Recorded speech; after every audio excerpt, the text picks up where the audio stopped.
Hariom friends मु सुशांत आपण माननकु Sushant motivation channel को स्वागत करुच्ची। आज आम जानिबा डिसेम्बर 10 तारिख 2025 मसीहा बुधवार दिनर दैनिक राशिफल विषय रे प्रथमे जानिबा आज दिनर पंचांग। आज पौष कृष्ण पक्ष षष्ठी तिथि रात्र 7:19 पर्यंत रहुची। अश्लेषा नक्षत्र दिबा 7:56 पर्यंत रहुची। कर्कट चंद्र दिबा 7:56 पर्यंत रहुची। आज घात चंद्र कौन राशि नहीं। आज शुभ बेला हेउची प्रातरु दिबा 7टा मध्य।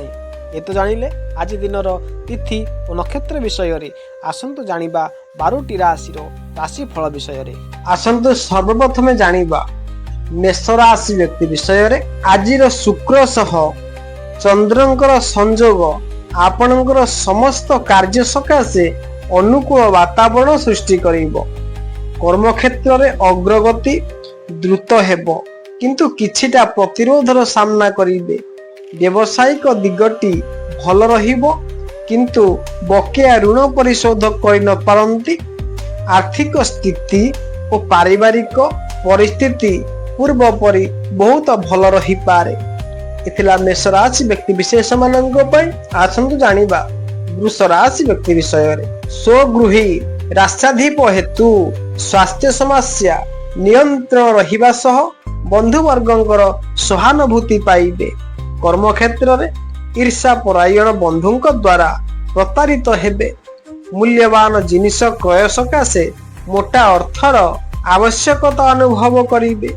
पारिवारिक क्षेत्र रे प्रत्येक घटना को संदेह दृष्टि रे देखि पारंती। एथिला वृष राशि व्यक्ति विशेष मानक पई। आसंतु जानिबा मिथुन राशि व्यक्ति विषय रे। विवादीय परिस्थिति लागी रहिबा हेतु अभाव नथिले मध्य मानसिक स्थिति ठीक रहिबो नाही। फायदा हासिल पई संपर्कीय फंदी फकीरी करिबा को मन बळाई पारंती।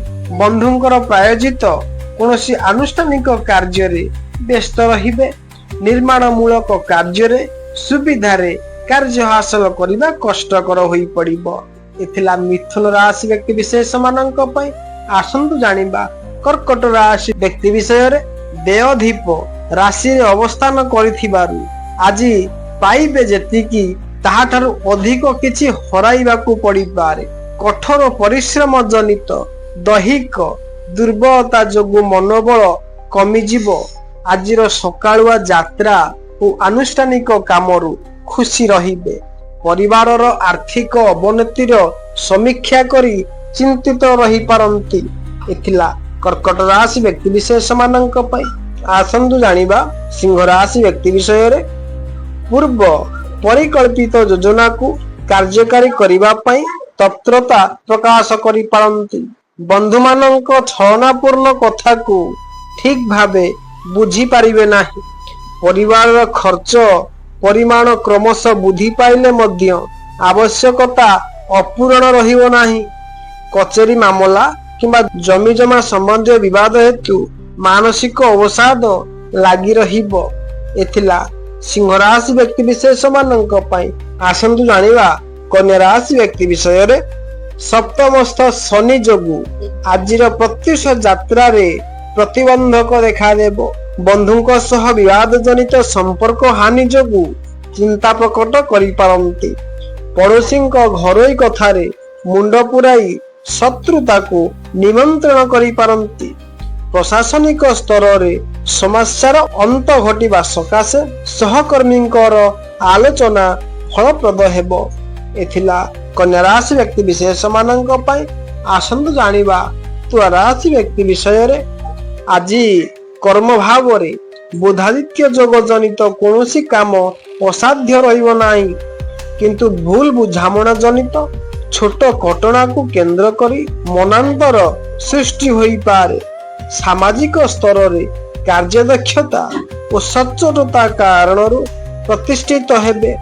ईर्षा परायण होई निकट रे रहुथिबा आत्मीय माने शत्रुता आचरण करि पारंती। एथिला तुला राशि व्यक्ति विशेष मानक पई। आसंतु जानिबा बिछा राशि व्यक्ति विषय रे। पाप ग्रह मानकर कुप्रभावरू ଚେଷ୍ଟା କରୁଥିବା କାର୍ଯ୍ୟରେ ଗତି ମନ୍ଥର ହୋଇପାରେ। ପରିବାରରେ ଅସାବଧାନତା ହେତୁ ଦ୍ରବ୍ୟ ନଷ୍ଟ ଯୋଗୁଁ କ୍ଷୋଭ ପ୍ରକାଶ କରିପାରନ୍ତି। ସଭା ସମିତି, ପ୍ରଶାସନ, ପ୍ରକାଶନ, ଆଇନ ଓ ଅଦାଲତ କ୍ଷେତ୍ରରେ ଆଶ୍ୱସ୍ତି ଲାଭ କରିବେ। ସ୍ୱାସ୍ଥ୍ୟ ସମସ୍ୟା ସାମୟିକ ମନକୁ ଭାରାକ୍ରାନ୍ତ କରିବାର ଆଶଙ୍କା ରହିଛି। ଏଥିଲା ବିଛା ରାଶି ବ୍ୟକ୍ତି ବିଶେଷ ମାନଙ୍କ ପାଇଁ। ଆସନ୍ତୁ ଜାଣିବା ଧନୁରାଶି ବ୍ୟକ୍ତି ବିଷୟରେ। ପ୍ରତ୍ୟେକ କ୍ଷେତ୍ରରେ ଅଧୈର୍ଯ୍ୟ ନ ହୋଇ ପରିସ୍ଥିତିର ମୁକାବିଲା କରିପାରିଲେ ଉପକୃତ ହେବେ। ଶନିଙ୍କର ଦୁର୍ବଳତା ଜନିତ ନିଜ ଲୋକମାନେ ବିଶ୍ୱାସଘାତକତା କରିପାରନ୍ତି। କୌଣସି ଗୁରୁତ୍ୱପୂର୍ଣ୍ଣ ଆଲୋଚନା କାଳରେ ନୂତନ ଚୁକ୍ତିପତ୍ର ସ୍ୱାକ୍ଷରିତ ହୋଇପାରେ।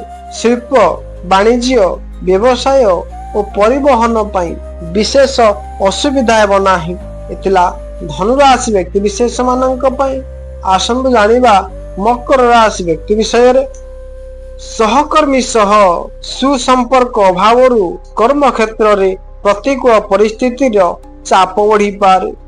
ପାରିବାରିକ ସମସ୍ୟା ସମାଧାନ କ୍ଷେତ୍ରରେ ପ୍ରତିବେଶୀଙ୍କ ସୌହାର୍ଦ୍ଦ୍ୟରୁ ଉପକୃତ ହେବେ। ମଙ୍ଗଳଙ୍କ ଦୁର୍ବଳତା କାରଣରୁ ଗୃହ ସୀମା ନିର୍ମାଣ, ଜମିଜମା ସମସ୍ୟା ଲାଗି ରହିବ।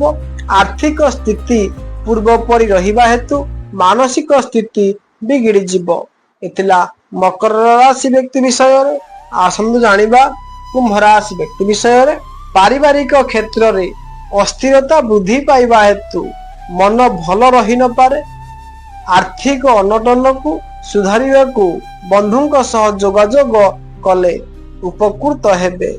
ଆକସ୍ମିକ କେତେକ ସମସ୍ୟା ହେତୁ ଦୂର ଯାତ୍ରା ସ୍ଥଗିତ ରହିଯାଇପାରେ। ଆନୁଷ୍ଠାନିକ କାମରେ ଯୋଗ ଦେଇ ବନ୍ଧୁଙ୍କ ଦ୍ୱାରା ପ୍ରଶଂସିତ ହୋଇପାରନ୍ତି। ଏଥିଲା କୁମ୍ଭ ରାଶି ବ୍ୟକ୍ତି ବିଶେଷ ମାନଙ୍କ ପାଇଁ। ଆସନ୍ତୁ ଜାଣିବା ମୀନ ରାଶି ବ୍ୟକ୍ତି ବିଷୟରେ। ସାମାନ୍ୟ ପ୍ରତିବନ୍ଧକ ଦେଖାଇଲେ ମଧ୍ୟ କର୍ମକ୍ଷେତ୍ରରେ ଚେଷ୍ଟା ନିଷ୍ଫଳ ହେବ ନାହିଁ। ଅଂଶୀଦାର ବ୍ୟବସାୟୀଙ୍କ ସହ ବିତର୍କ ହେତୁ ମନ ଭଲ ରହି ନପାରେ। ଅଳଙ୍କାର, ଔଷଧ ପତ୍ର, ସୌଖିନୀ ଦ୍ରବ୍ୟ କ୍ରୟ କରିପାରନ୍ତି।